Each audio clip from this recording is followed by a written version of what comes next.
मैं ये म्यूजिक छोड़ रहा था। मैं जब भी इस वाक़े को याद करता हूँ मुझे ये कुरान की आयत याद आती है, जब इस कुरान की आयत को पढ़ता हूँ वो वाक़या याद आता है। मैं नया नया म्यूजिक छोड़ रहा था, हाँ, तो बड़ा सख्त हाल मेरे ऊपर आया हुआ था और कॉन्ट्रैक्ट्स थे मेरे, और मैं लिटिगेशंस में से गुजर रहा था क्योंकि जिनके साथ मैंने कॉन्ट्रैक्ट्स किए हुए थे वो इंसिस्ट कर रहे थे मैं कॉन्ट्रैक्ट्स पूरे करूं। फिर मैंने दाढ़ी रख ली थी, थोड़ी थोड़ी मेरी दाढ़ी आ गई थी, काफी बल्कि आ गई थी। तो उनकी ये थी कि नहीं, हमको तो इस तरह नहीं करना, हमने तो पॉप सिंगर के साथ किया है कॉन्ट्रैक्ट। तो मैं जी मुश्किल में फंसा, रोज मरता था, रोज जीता था, एक एक कदम मेरा मनो भारी हुआ था उस वक्त। बस खुदा की कसम, अल्लाह की जात के सिवा कोई नहीं था मेरे पास उस वक्त। तो मैं समझ नहीं आती थी क्या करूं, रोज कटना, रोज मरना। जोहर की नमाज पढ़ के सलाम फेरा तो मेरे इस तरफ एक बुजुर्ग बैठे हुए थे, सफेद दाढ़ी उनकी, वो आज भी मस्जिद में आते हैं, मैं मिलता हूं उनसे। तो मुझे कहने लगे कि भाई जुनेद अस्सलाम वालेकुम। वालेकुम अस्सलाम, कैसे, ठीक ठाक ही। कहने लगे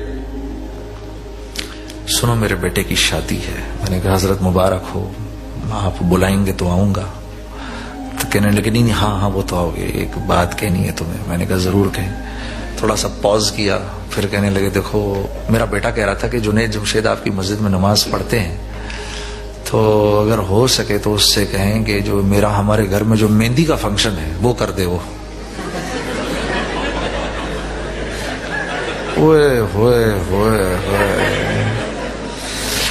बड़ी जोर की लगी मुझे यार, बड़ी जोर की लगी। ऐसा लगा कि जैसे यहां से दिया उन्होंने छुरा मेरे अंदर और उधर से निकाल दिया। अरे कम से कम चल तू तो ना बोल, इतनी बड़ी तेरी चिट्टी दाढ़ी, मैं रोज तेरे साथ नमाज पढ़ता हूं। अच्छा जब उसने ये बोला ना, उन्होंने ये बोला ना, तो मैं थोड़ी देर के लिए मेरी बहनों जम गया, जैसे जम नहीं जाता आदमी, मैं जम सा गया ऐसे, जैसे बिल्कुल टिकटिकी बांध के उनको देखना शुरू हो गया कि यार वाकई इन्होंने ये बात कही है मुझे। तो उन्हें एकदम एहसास हुआ कि ये वो क्या कह गए। अल्लाह वाले थे, हाँ, यही अल्लाह वालों की शान होती है, एकदम अपनी गलती करके फौरन उनको एहसास हो जाता है।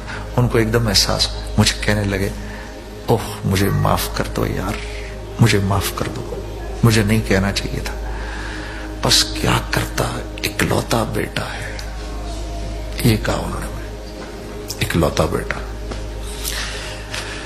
तो मैंने उनकी शर्मिंदगी मिटाने के लिए कि वो शर्मिंदा ना हो, मैंने कहा अच्छा हजरत, वो तबलीग वालों का जो मशहूर और मारूफ मकुला, इसका मतलब है असी कदी नहीं करना इसका मनु कि